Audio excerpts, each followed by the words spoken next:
ಗಿರಿಜಮ್ಮ ನಮಸ್ತೆ. ನಮಸ್ಕಾರ.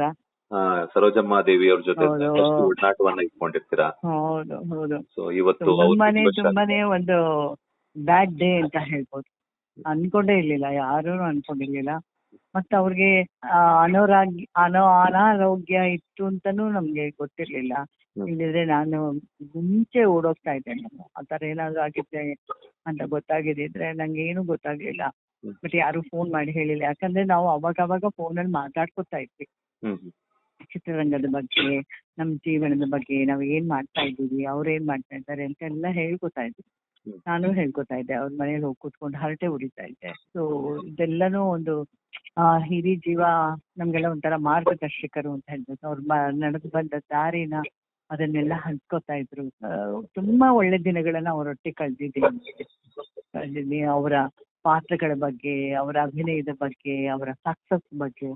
ಅವರು ಯಾವ್ದು ಸಕ್ಸಸ್ ಆಗದೆ ಇರೋಂತ ಒಂದು ಸಿನಿಮಾನೇ ಇಲ್ಲ ಅಂತಾನೆ ಹೇಳ್ಬೋದು. ಎಲ್ಲಾನು ಗೆಲುವೇ ತಂದ್ಕೊಟ್ಟಿದೆ.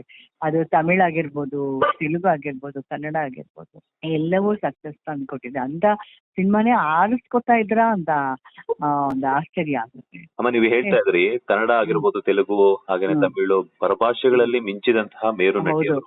ಅವರು ಅಭಿನಯಿಸಿದಂತಹ ಯಾವ ಪಾತ್ರ ನಿಮಗೆ ತುಂಬಾನೇ ಇಷ್ಟ ಆಗಿತ್ತು? ಅವ್ರದ್ದು ಎಲ್ಲಾ ಪಾತ್ರನೂ ನನಗೆ ತುಂಬಾ ಇಷ್ಟ. ಅವರ ಒಂದು ಮುಖ ಲಕ್ಷಣನೇ ನಂಗೆ ಬಹಳ ಖುಷಿ. ಎಂತ ಸೌಂದರ್ಯವತಿ ಅವರು. ಮತ್ತೆ ಅವ್ರು ಮಾತಾಡ್ತಾ ಇದ್ದಿದ್ದು ಒಂಥರ ಏನು ಒಂದು ಕೋಗಿಲೆ ಉಲಿಯೋದಂತೆ ಅಂತ ಹೇಳ್ಬೋದು. ಒಂಥರ ಅವ್ರ ಮಾತು, ಅವರ ನಡಿಗೆ, ಅದು ಎಲ್ಲವೂ ಪರ್ಫೆಕ್ಟ್ ಆಗಿರೋದು.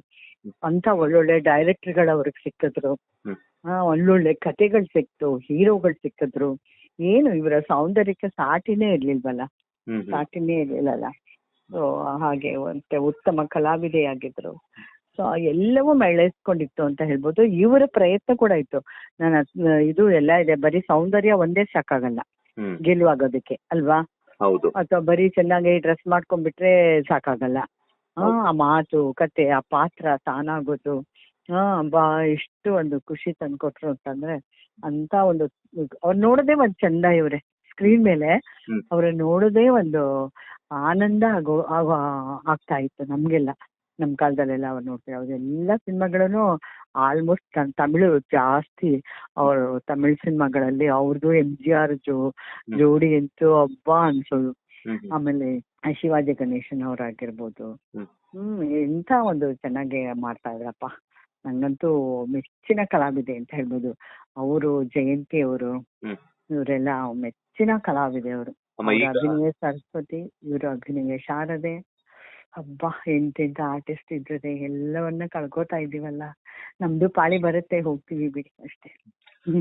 ಈಗಷ್ಟೇ ಹೇಳ್ತಾ ಇದ್ರಿ, ನೀವು ಮಾತಾಡ್ತಿದ್ವಿ, ಅವಾಗ ಫೋನಲ್ಲೆಲ್ಲ ಮಾತಾಡ್ತಿದ್ವಿ, ಕಷ್ಟ ಸುಖ ಎಲ್ಲ ವಿಚಾರಿಸ್ತಿದ್ವಿ ಅಂತ ಹೇಳ್ಬಿಟ್ಟು.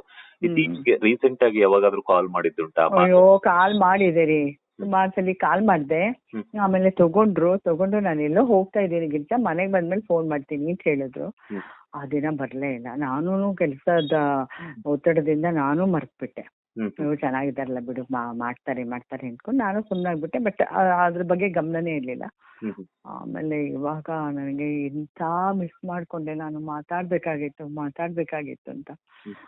ಅದು ನಾನು ಪದೇ ಮಾಡ್ತಾ ಇದ್ದೆ ಗೊತ್ತಾ. ತಿಂಗಳಿಗೆ ಒಂದ್ಸಲ ಆದ್ರೂ ಫೋನ್ ಮಾಡ್ತಿದ್ದೆ, ಹೇಗಿದ್ದೀರಾ, ಏನ್ ಮಾಡ್ತಾ ಇದ್ದೀರಾ, ಬರ್ತೀನಿ ನಾನು ಒಂದಿನ ಕರೆದು, ನೀವು ಬರೋದಾದ್ರೆ ಊಟಕ್ಕೆ ಬರ್ಬೇಕು ಅಂತ ಅಂದ್ಬಿಟ್ಟು. ಅಯ್ಯೋ, ಅದೇನು ಸೊಪ್ಪಿಂದು ಅದೇ ಇದು ಮಾಡ್ತಾರಲ್ಲ, ಉಪ್ಸಾರು ಅಂತ ಮಾಡ್ತಾರೆ, ಅದು ಮಾಡಿ ಅದಕ್ಕೆ ತುಪ್ಪ ಹಾಕಿ ಅದಕ್ಕೊಂದು ಬೆಣ್ಣೆ ಪಕ್ಕದಲ್ಲಿಟ್ಟು, ಆ ಮೊಸರೇ ಒಂದ್ ಬೆಣ್ಣೆ ತರ ಇತ್ತು. ಅಮ್ಮ ಅಂದ ಏನ್ ಚೆನ್ನಾಗಿತ್ತು ಅಂದ್ರೆ, ಅಯ್ಯೋ ಇಷ್ಟಾದ್ರೆ ಸಾಕಪ್ಪ ಅಂತ. ಗಿರ್ಜಾ ಬೇಗ ಬಂದು, ಇಷ್ಟೊತ್ತು ನಾನು 1 hour ಕಾಯ್ತಿದ್ದೀನಿ ಗೊತ್ತಾ. ಯಾರಿಗೋ ಮೈಗೆ ಹುಷಾರಿಲ್ಲ ಅಂತ ಅಂದ್ಬಿಟ್ಟು ಹಾಸ್ಪಿಟ್ಲಿಗೆ ಹೊಟ್ಟೋಗ್ಬಿಟ್ಟಿದೆ. ಇವ್ರು ಫೋನ್ ಮಾಡ್ತಾನೆ ಇದ್ದಾರೆ, ಬರ್ತೀನಿ ಅಮ್ಮ ಅಂತ ಅಂದ್ಬಿಟ್ಟು. ಆಮೇಲೆ 1 hour ಅವ್ರಿಗೆ ಊಟ ಮಾಡೋ ಹೊತ್ತು, ಅವ್ರು 1:30 ಇಂದ 2, ನಾನು 2:30 ಹೊಟ್ಟೋಗ್ಬಿಟ್ಟೆ. ಪಾಪ ಕಾಯಿಸಿ ಆಮೇಲೆ ಅವರು ಮಲ್ಕೋಬೇಕಲ್ಲ ಆಮೇಲೆ. ಸೊ ಹಾಗಾಗಿ ಮಾತಾಡ್ಕೊಂಡು ಬಂದ್ಬಿಟ್ಟೆ. ಅದೇ ನಾನು ಅವ್ರನ್ನ ಲಾಸ್ಟ್ ನೋಡಿದ್ದು ಅಂತ ಅನ್ಕೋತೀನಿ. ತುಂಬಾ ಸಂಕಟ ಆಗುತ್ತಪ್ಪ ನನ್ನಂತ. ಎಷ್ಟು ಮಿಸ್ ಕಳ್ಕೊಂಡು ಮಾಡ್ಕೊಳ್ತಿದ್ರಮ್ಮ ಇಷ್ಟು ದಿನ ಒಬ್ಬ ಹಿರಿಯ ತುಂಬಾ ನಟಿಯಾಗಿ? ತುಂಬಾನೇ ನಮ್ದು ನಮ್ಮ ಚಿತ್ರರಂಗದಲ್ಲಿ ನಡೆಯೋದು ಅಥವಾ ನಮ್ಮ ಸೀರಿಯಲ್ಗಳಲ್ಲಿ ನಡೆಯೋದು ಎಲ್ಲವನ್ನ ನನ್ನ ಸ್ವಭಾವ ಗೊತ್ತಲ್ಲ, ಹ್ಮ್ ಯಾವಾಗ್ಲೂ ಅದನ್ನ ತಮಾಷೆ ಆಗಿ ತಗೋತೀನಿ.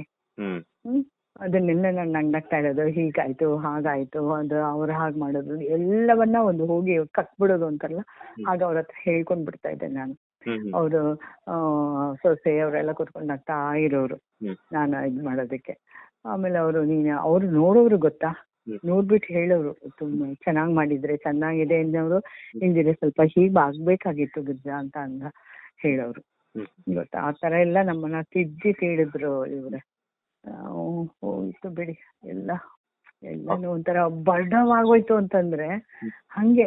ಮತ್ತೆ ಇನ್ನ ಯಾರು ಸರೋಜಾ ದೇವಿಯಾಗಿ ಬರ್ತಾರೆ, ಯಾರು ಸರೋಜಾ ದೇವಿ ಬರ್ತಾರೆ, ಯಾರು ಜಯಂತಿ ಬರ್ತಾರೆ, ಯಾರು ಪಂಡ್ರಿಬಾಯಿ ಅವ್ರು ಬರ್ತಾರೆ ಅಲ್ವಾ. ಹೌದು. ಇದೆಲ್ಲ ಎಂತೆಂತ ಕಲಾವಿದರು, ಯಾರು ರಾಜ್ಕುಮಾರ್ ಅವ್ರು ಬರ್ತಾರೆ. ಅಯ್ಯೋ ಏನ್ ಚಿತ್ರಗಾನ ಇದು, ಹಾಗೆ ಅಲ್ವಾ, ಹೋಗ್ತಾ ಇರ್ಬೇಕು ಬರ್ತಾ ಇರ್ಬೇಕು, ಅದೇ ಅಲ್ವಾ ಜೀವನ. ಸೊ ಯಾರು ಬರ್ತಾರೆ ಅಂತ ಕಾಯ್ತಾ ಇರೋಣ. ಅವ್ರ ಆತ್ಮಕ್ಕೆ ನಿಜಕ್ಕೂ ಶಾಂತಿ, ಅವ್ರ ಆತ್ಮಕ್ಕೆ ಸಿಗುತ್ತೋ ಇಲ್ವೋ, ನಮ್ಮ ಆತ್ಮಕ್ಕಂತೂ ಶಾಂತಿ ಇಲ್ಲ ಬಿಡಿ. ಈಗ ಏನಂತಂದ್ರೆ ನೀವೇ ಹೇಳ್ತಾ ಇದ್ರಿ ಅಂತ ಮೇರು ನಟಿ, ಅಂತ ಅಭಿನಯ ಶಾರದೆ, ಅಭಿನಯ ಸರಸ್ವತಿ ಅಂತ ಹೇಳ್ತಾ ಇದ್ರಿ. ಯಾರು ಬರ್ತಾರೆ ಕನ್ನಡ ಚಿತ್ರರಂಗ, ಅವ್ರನ್ನ ಕಳ್ಕೊಂಡು ಬಡವಾಯ್ತು, ಅವ್ರ ಕುಟುಂಬ ಆಗಿರ್ಬೋದು, ಕನ್ನಡ ಚಿತ್ರರಂಗದ ಆಗಿರ್ಬೋದು, ಅಭಿನಯವನ್ನ ಇಷ್ಟಪಡುವಂತ ಎಲ್ಲಾ ಕಲಾವಿದರಾಗಿರ್ಬೋದು, ಸಿಕ್ಕಾಪಟ್ಟೆ ಮಿಸ್ ಮಾಡ್ಕೊಳ್ತಿದಾರೆ. ಅವ್ರೆಲ್ರಿಗೂ ಏನ್ ಸಾಂತ್ವನ ಹೇಳ್ತೀರಮ್ಮ? ಏನು ಹೇಳುದು, ಹುಟ್ಟು ಆಕಸ್ಮಿಕ ಅಂತಾರೆ, ಸಾವು ಅಂತೂ ಖಚಿತ. ನಾವು ಹುಟ್ಟಿದ ದಿನದಿಂದಲೇ ಸಾವು ನಮ್ಮ ಬೆನ್ನ ಹಿಂದೆನೆ ಇರುತ್ತಂತೆ. ಯಾವ ಕ್ಷಣದಲ್ಲಿ ಬೇಕಾದ್ರೆ ನಾವು ಸಾಯ್ಬೋದು. ಆ ತರ ಇರ್ಬೇಕಾದ್ರೆ ನಾವು ಆ ಎರಡರ ಮಧ್ಯೆ ಇರ್ಬೇಕಾದ್ರೆ ನಾವ್ ಏನು ಸಾಧನೆ ಮಾಡಿದೀವಿ. ಇವ್ರು ಅಮೋಘವಾದ ಸಾಧನೆ ಮಾಡಿದ್ದಾರೆ. ಇವಾಗ ನೋಡಿ, ಎಲ್ಲಾ ಚಿತ್ರರಂಗದಿಂದನೂ ಅವ್ರಿಗೆ ಎಷ್ಟು ಒಂದು ಇದು ಸಲ್ಲಿಸ್ತಾರೆ, ಗೌರವ ಸಲ್ಲಿಸ್ತಾರೆ. ನಮ್ಮ ಸರೋಜಾದೇವಿ, ನಮ್ಮ ಸರೋಜಾ ಅಂತ ಅನ್ಕೊಂಡೆ. ತಮಿಳ್ನಾಡಲ್ಲಾಗಿರ್ಬೋದು, ತೆಲುಗಲ್ಲಾಗಿರ್ಬೋದು, ಹಿಂದಿಲಾಗಿರ್ಬೋದು, ಎಲ್ಲರೂ ಅವ್ರಿಗೆ ಒಂದು ನಮನ ಅಂತೂ ಖಂಡಿತ ಸಲ್ಲಿಸ್ತಾರೆ. ನಮ್ಮ ಕಲಾವಿದೆ ಹೋಗ್ಬಿಟ್ಲಲ್ಲ ಅಂತ ಅಂದ್ಬಿಟ್ಟು ನಿಜವಾಗ್ಲೂ ಅಂಥ ಗೌರವವನ್ನ ಅವ್ರು ಸಂಪಾದಿಸಿದ್ದಾರೆ. ಅವರು ಒಂದು ಕಲಾವಿದೆ ಹೇಗಿರ್ಬೇಕು ಅನ್ನೋದಕ್ಕೆ ಒಂದು ಮಾಡೆಲ್ ಆಗಿದ್ರು ಅಂತ ಹೇಳ್ಬೋದು. ಯಾಕಂದ್ರೆ ಅವರು ಶೂಟಿಂಗ್ ಆದ್ಮೇಲೆ ಅವ್ರ ಹೊರಗಡೆ ಬಂದ್ರೆ ಅಷ್ಟೇ ಗಂಭೀರತೆಯನ್ನ ಕಾಪಾಡ್ಕೊತಾ ಇದ್ರು. ಒಂದು ಕಲಾವಿದೆ ಹೇಗಿರ್ಬೇಕು ಹೊರಗಡೆ, ನಾವಾದ್ರೆ ಹಾಯ್ ಹೋಯ್ ಅಂತಂತೆಲ್ಲ ಮಾತಾಡ್ಕೊಂಡೆಲ್ಲ ಬರ್ತೀವಲ್ವಾ, ಅವ್ರಂಗ್ ಮಾತಾಡ್ತಾನೆ ಇರ್ಲಿಲ್ಲ. ಅವ್ರೊಂದು ಅಷ್ಟು ಒಂದು ಗಂಭೀರ, ಅಯ್ಯೋ ನಾನೇ ತುಂಬಾ ತಮಾಷೆ ಮಾಡ್ತಾ ಇದ್ದೇನೆ ಅಂತ ಅನ್ಕೋತಾ ಇದ್ದೆ ಅವ್ರ ಜೊತೆಲಿ ಇರ್ಬೇಕಾದ್ರೆ. ಅಂತ ಒಂದು ಮಾರ್ಗದರ್ಶನ ನಮ್ಗೆಲ್ಲ ಹೇಗಿರ್ಬೇಕು, ಹೊರಗಡೆ ಬಂದ್ರೆ ನೀವು ಹೇಗಿರ್ಬೇಕು ಅಂತ ಹೇಳ್ಕೊಡೋರು ಗೊತ್ತಾ, ನಮ್ಗೆಲ್ಲ ಹೇಳ್ಕೊಡೋರು. ಪಾತ್ರದ ಬಗ್ಗೆ ಇದು ಮಾಡೋರು, ಇದನ್ನ ಹೀಗ್ ಮಾಡ್ಬೇಕಾಗಿತ್ತಾ, ಹಾಗ್ ಮಾಡ್ಬೇಕಾಗಿತ್ತಾ, ಇಲ್ಲ ನೀವು ಚೆನ್ನಾಗ್ ಮಾಡಿದ್ರ, ನೀವು ಕೆಟ್ಟದಾಗ್ ಮಾಡಿದೀವಿ ಅಂತ ಯಾರಿಗೂ ಹೇಳಿಲ್ಲ ಅವ್ರು, ಯಾರಿಗೂ ಹೇಳಿಲ್ಲ. ಚೆನ್ನಾಗ್ ಮಾಡಿದ್ದೀರಾ, ಹೀಗ್ ಮಾಡ್ಬೇಕಾಗಿತ್ತಾ ಅಂತ ಹಾಗೆ ಹೇಳೋರು ಗೊತ್ತಾ. ಅಯ್ಯೋ ಅಮ್ಮ ಮಿಸ್ ಮಾಡ್ಬಿಟ್ವಲ್ಲ ನಾವು ಅಂತಂದ ಹಾಗೆ ಹೇಳ್ಕೊತಾ ಇದ್ವಿ. ಅಂತ ಒಂದು ಫ್ರೆಂಡ್ಲಿ ಒಂದು ಅವ್ರಾಗಿರ್ಬೋದು, ಜಯಂತಿ ಅವ್ರಿಗಿರ್ಬೋದು. ನನ್ನ ವಿಷಯದಲ್ಲಿ ಇವರಿಬ್ರು ನನ್ಗೆ ತುಂಬಾ ಆಪ್ತರು. ಜಯಂತಿ ಅವರೇ ಅವ್ರ ಮನೆಗೆ ಫಸ್ಟ್ ನನ್ನ ಕರ್ಕೊಂಡು ಹೋಗಿದ್ದು, ಸರೋಜಾ ದೇವಿ ಅವ್ರ ಮನೆಗೆ. ಅವ್ರು ದೇವಿ ಅಂತಾನೆ ಕರೆಯೋರು ಜಯಂತಿ ಅವರು. ನಾವೆಲ್ಲ ಕರ್ಕೊಂಡ್ಬಿಟ್ವಿ ಬಿಡಿ. ಈಗ ಅಂತಿಮ ಸಂಸ್ಕಾರ ನಡೆಯುತ್ತೆ, ಅದರ ಜೊತೆಗೆ ಅಂತಿಮ ದರ್ಶನನೂ ಕೂಡ ಪಡ್ಕೊಳ್ತಿದ್ದೀರಾ ಅಮ್ಮ? ಹೌದು, ಇವಾಗ ಹೋಗ್ತಾ ಇದ್ದೀನಿ ಅದಕ್ಕೆ. ಧನ್ಯವಾದಗಳು ಅಮ್ಮ, ಅವ್ರ ಜೊತೆ ಕಳೆದಂತ ಒಂದಷ್ಟು ನೆನಪುಗಳನ್ನ ಅಷ್ಟೇ. ಲೇಟೆಸ್ಟ್ ಹಾಗೂ ಇಂಟ್ರೆಸ್ಟಿಂಗ್ ಸುದ್ದಿಗಳಿಗಾಗಿ ಬಾಸ್ ಟಿವಿ ಕನ್ನಡ ಚಾನೆಲ್ನ ಸಬ್ಸ್ಕ್ರೈಬ್ ಮಾಡಿ, ಹಾಗೆಯೇ ಬೆಲ್ ಐಕಾನ್ ಪ್ರೆಸ್ ಮಾಡಿ. ಇದರ ಜೊತೆಗೆ ಫೇಸ್ಬುಕ್, ಇನ್ಸ್ಟಾಗ್ರಾಮ್, ಎಕ್ಸ್ ನಲ್ಲೂ ಮಿಸ್ ಮಾಡದೆ ಫಾಲೋ ಮಾಡಿ.